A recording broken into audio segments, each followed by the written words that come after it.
I am talking today with Katie and Aiden Dotzler. You graduated from Aitkin in what year? 2007. My name is Lorraine Tyreen Lillianquist.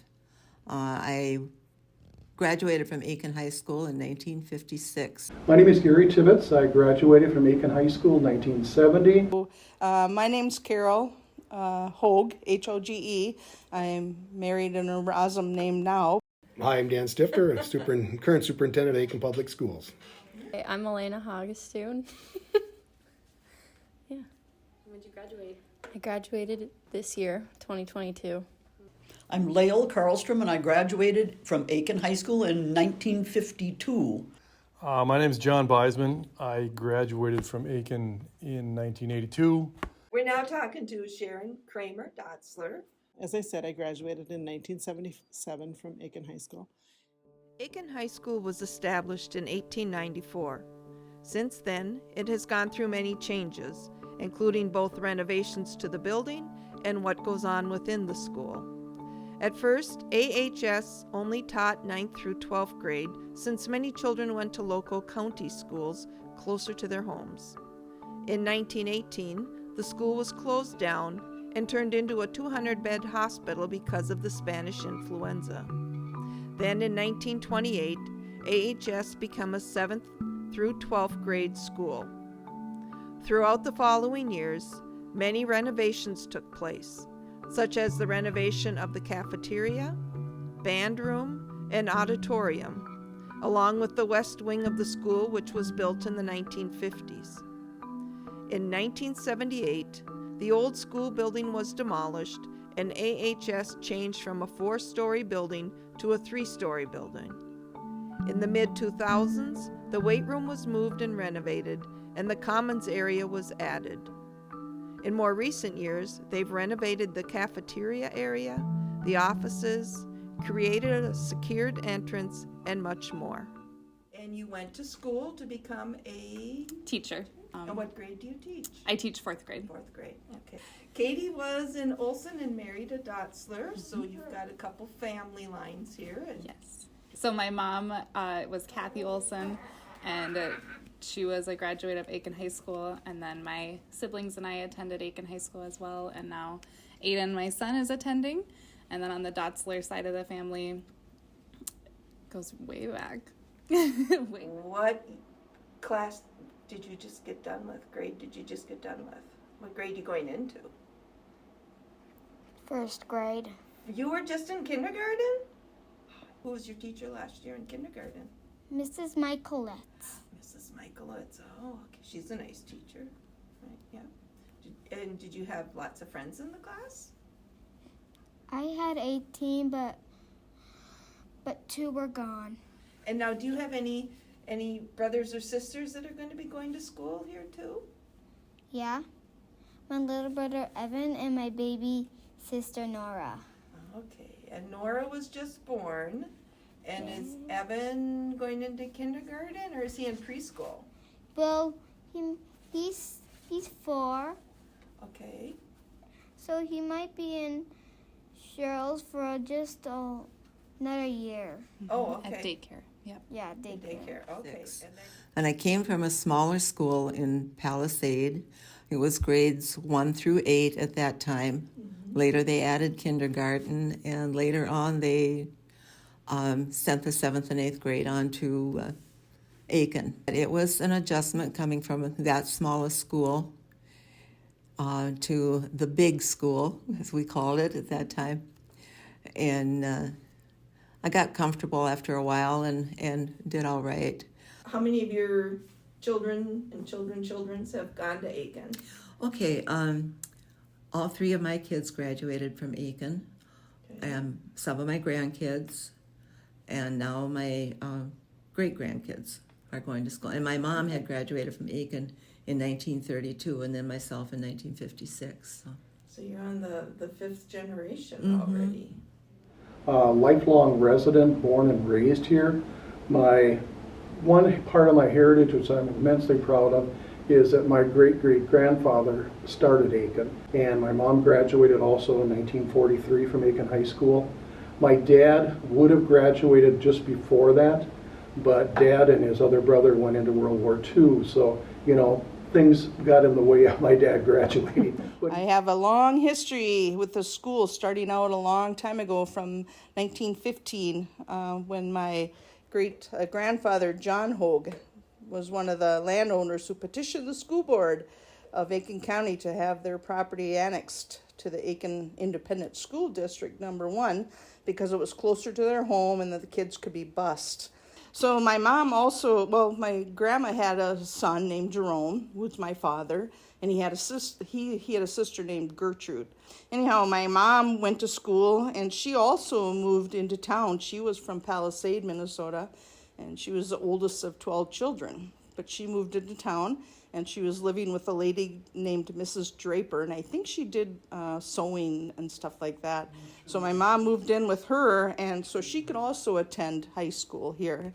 I also have, my mom and dad have had me and 3 sisters and 3 brothers, and we all graduated from Aitkin High School. I know that out of my brothers and sisters, they all had children, and all of those children went to school here and they graduated, and now those children are, around 30.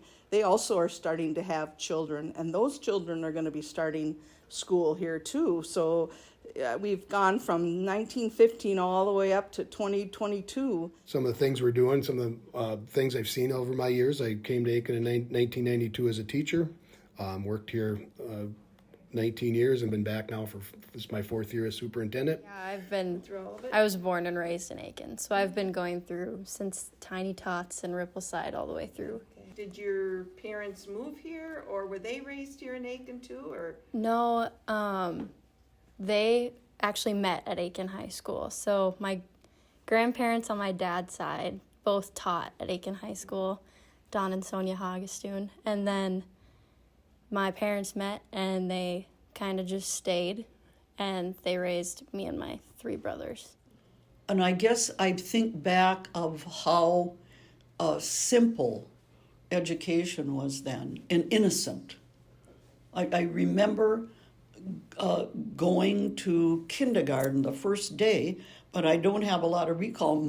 Our mother must have walked me there, and we had this room in the basement of the old school, and she just must have dropped me off there, and that was the beginning of school. Was the first 7th grade class in the new building. So figure that with your math, that was in the 76 or something like that when that was built. I moved here with my parents in 1964, I believe. That's about 1. And my dad and mom taught from that 64, 65 year. And so got a lot of memories of just being around teachers, all the group of teachers that was there then. So your parents went to school in Aitkin? My mother did. Okay. My father came from Cold Spring. My mother graduated in 1941 from Aitkin High School. Now, your daughter-in-law, Katie, and your son knew each other in high school. Did you and Ronnie, were you a couple in high school too? No, we weren't. Not till after? No, not until after. So. Okay. Yeah. In the 1920s, horse-drawn buses were available to bring children into school each day. In the mid-1920s, they started using motorized school buses having small routes. Because of this, many kids who lived too far out of town would stay with family or friends who lived in town during the week to be able to get to school. In the 1930s, the school buses were increased in size to hold around 40 kids, whereas previously they could only hold about 10. Nowadays, our school buses can hold around 70 to 80 kids.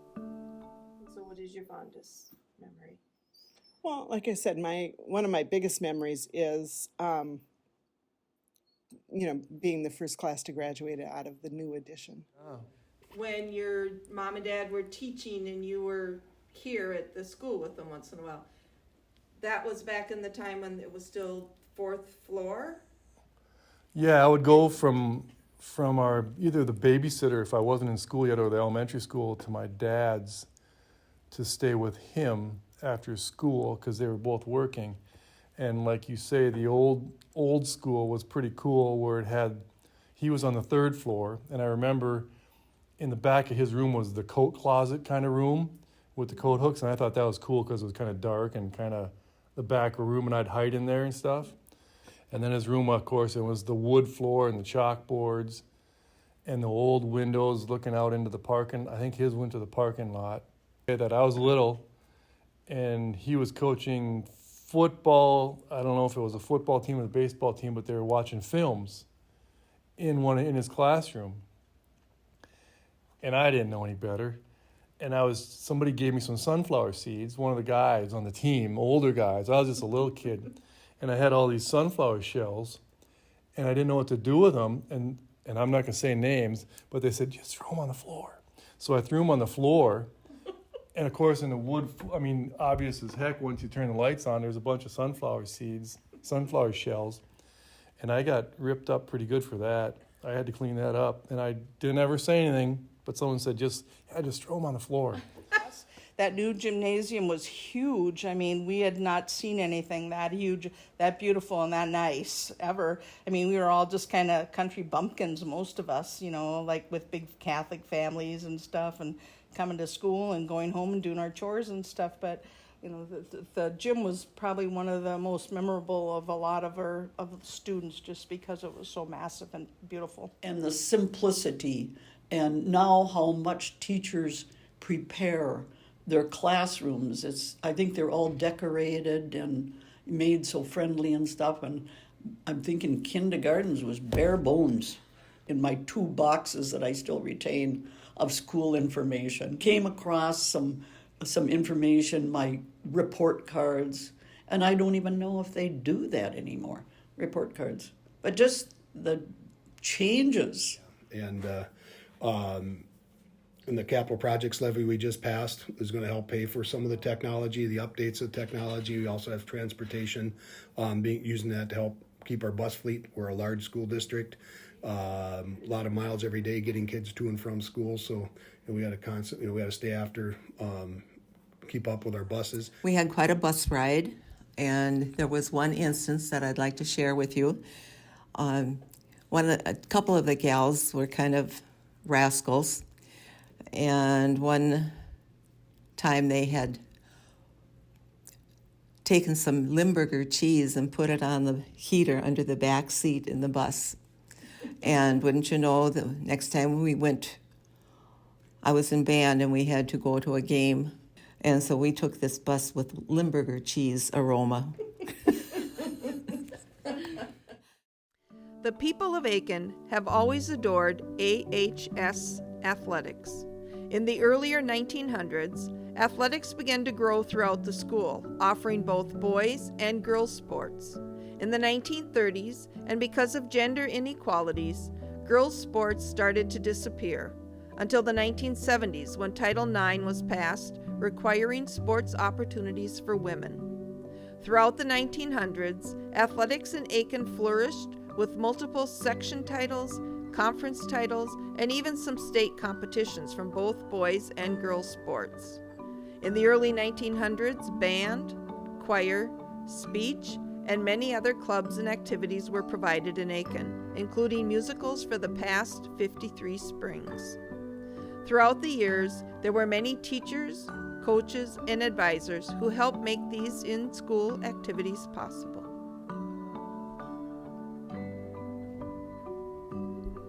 Aitkin has been fortunate enough to gain outstanding teachers and staff from both the local area and throughout Minnesota to teach in our schools. These teachers and staff members are split between Rippleside Elementary and Aitkin High School. Many of these people also offer to be coaches, advisors, community volunteers, and mentors outside of their everyday jobs. There were very few girls' activities. They called it GAA, Girls Athletic Association, and we played volleyball, and we played basketball on half of the court, so we couldn't run. And the boys had their basketball and football. I don't think they did they didn't do baseball back then. And band and choir, and I participated in those things, and they were always fun, just because you were associating and getting acquainted with new people and learning things. And we had very appreciated teachers in that, our band director and choir director. What was your favorite classes in school? What are the favorite things you like to do? Oh, classes is a tough one because I loved all of my teachers, but I really liked the history classes and the science classes that I took. I was involved in a lot. I was on the dance team for 5 years, played softball all the way through my career, was in volleyball for a little bit. I was the head of the yearbook committee, part of student council. Kind of did a little bit of everything. Sounds like it. When you were in school, what were your favorite activities? And I did a lot of sports. I played volleyball and basketball, and I ran track. And then I was involved in student council and peer helpers and choir, band, just a lot of different activities to keep me busy. Justin went to school with you too. Did you know each other during school? We did. Yep. Okay. We met in school, but started dating our senior year. Okay. Yep. Okay. I loved all the friendships with sports and stuff, and getting the chance just to be competitive and enjoy that time with all of my teammates. Okay. So I would take hot lunch, and of course it was like $1 a week for our lunch ticket, and we had pretty good lunches. But then I got smart, and I only spent 50 cents a week from my lunch money to buy 10-cent hot dogs at the Sugar Bowl, and the other 50 cents went in my pocket, so I had some change. For band, I would stay with a girlfriend who was also in band. So I did have a chance to take part in some of that. Some of the kids that lived in Palisade didn't have transportation or a place to stay, so they just couldn't take part in it. So. What instrument did you play in band? Tenor sax. Okay. And how many kids were in band each year, and what grades? Oh,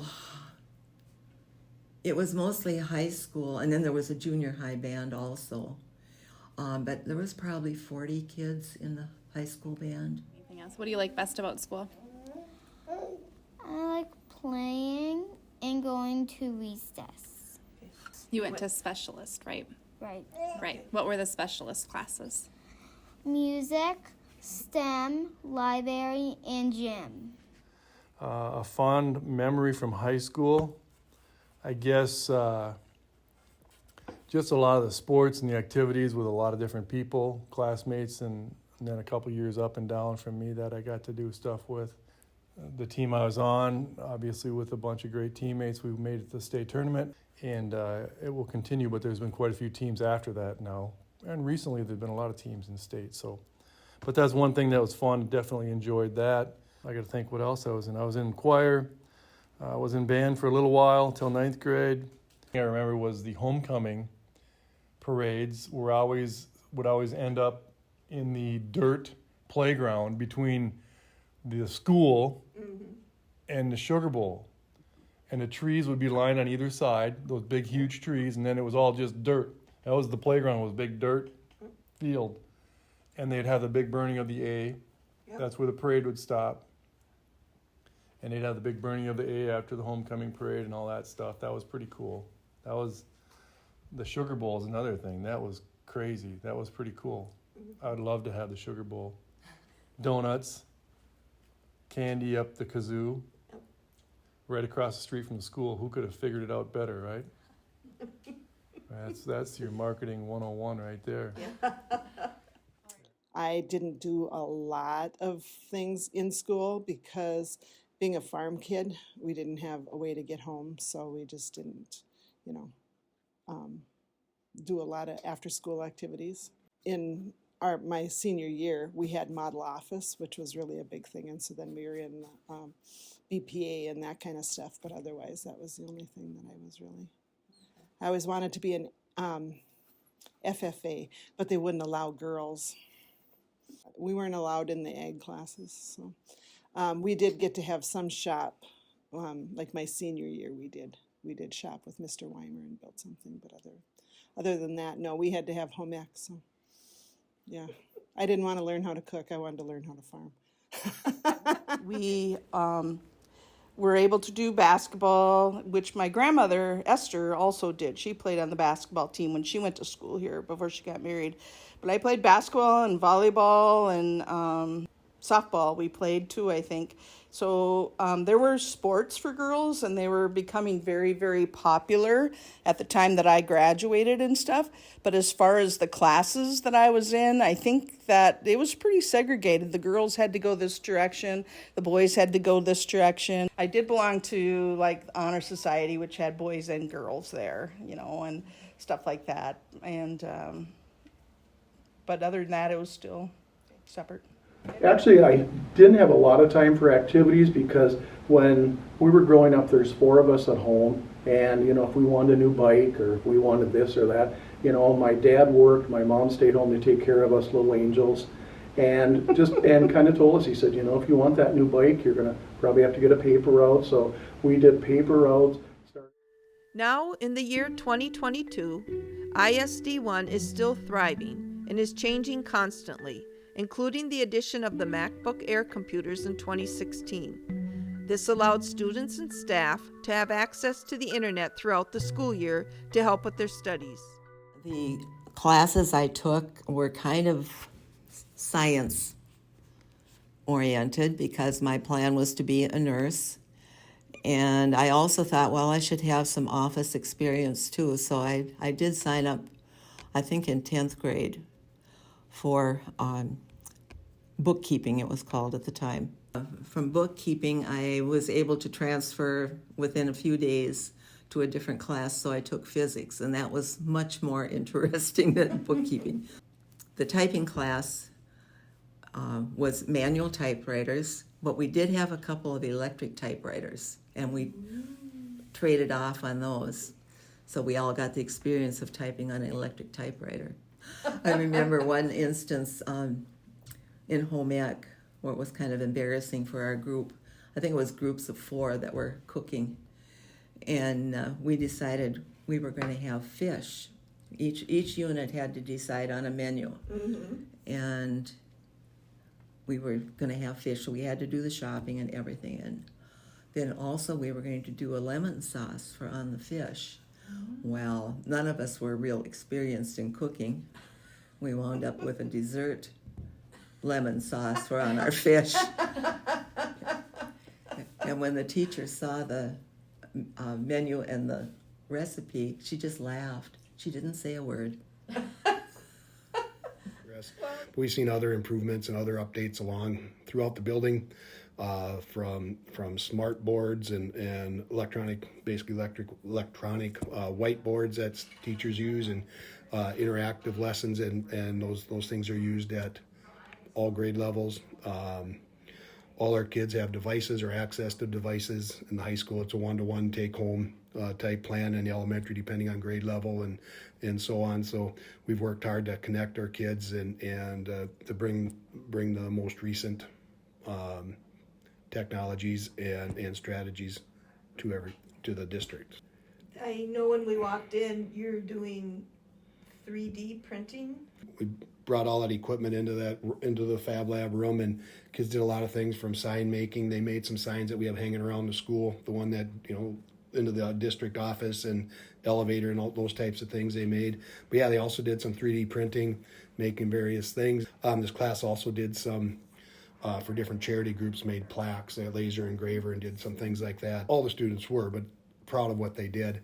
But there were just a couple of students who normally just kind of do their thing and keep to themselves, that they just wanted to tell people. And there's just so much more technology now. Technology is really, you know, we didn't even have the computers. I mean, when we had one computer course, I remember, and it was like you did punch cards and put them into this big, you know, one computer.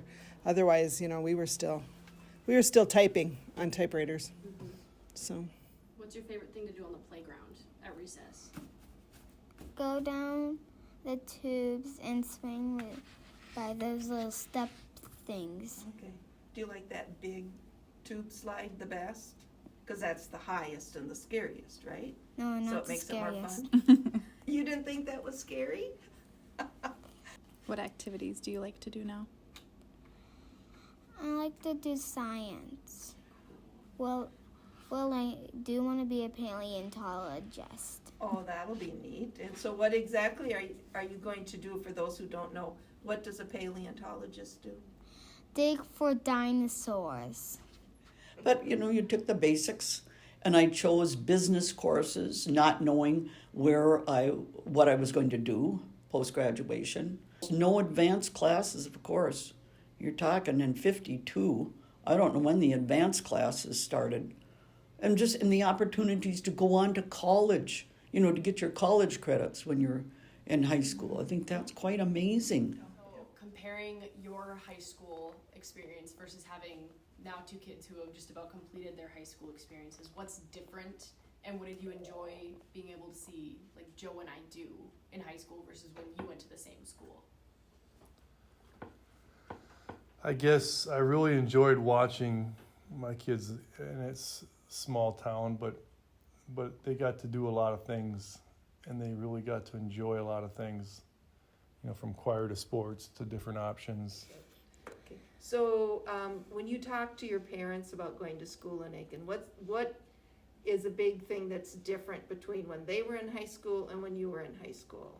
Probably one of the biggest being technology.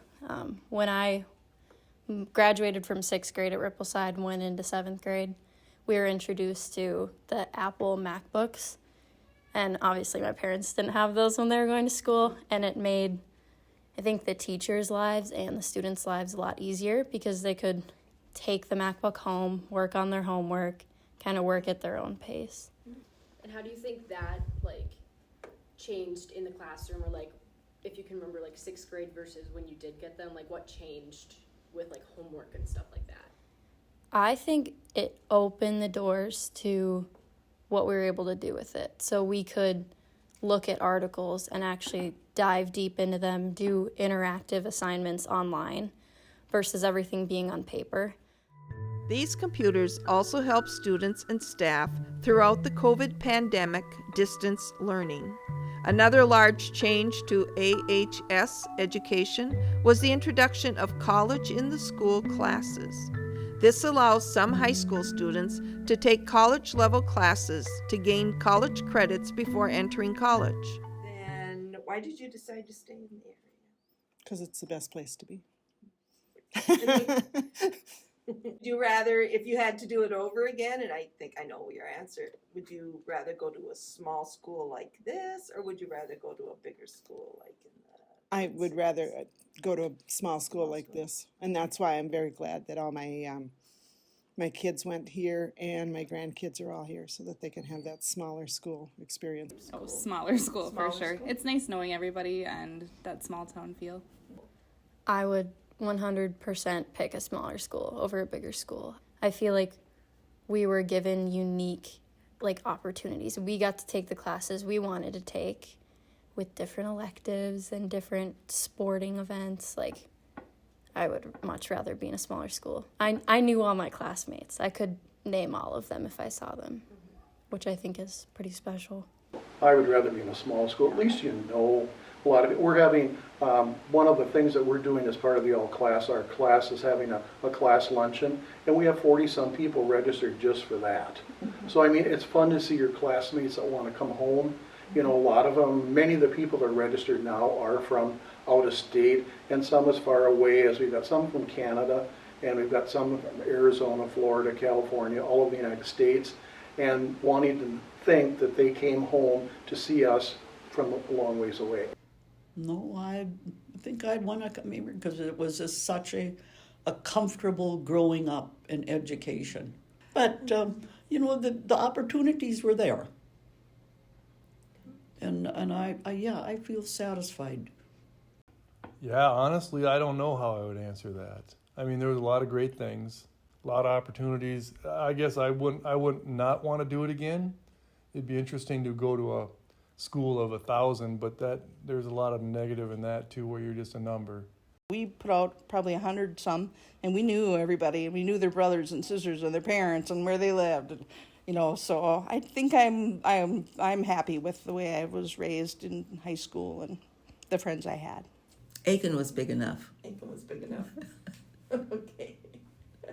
But coming from a smaller school to a large school was a good experience overall, and got to know quite a few more people, of course.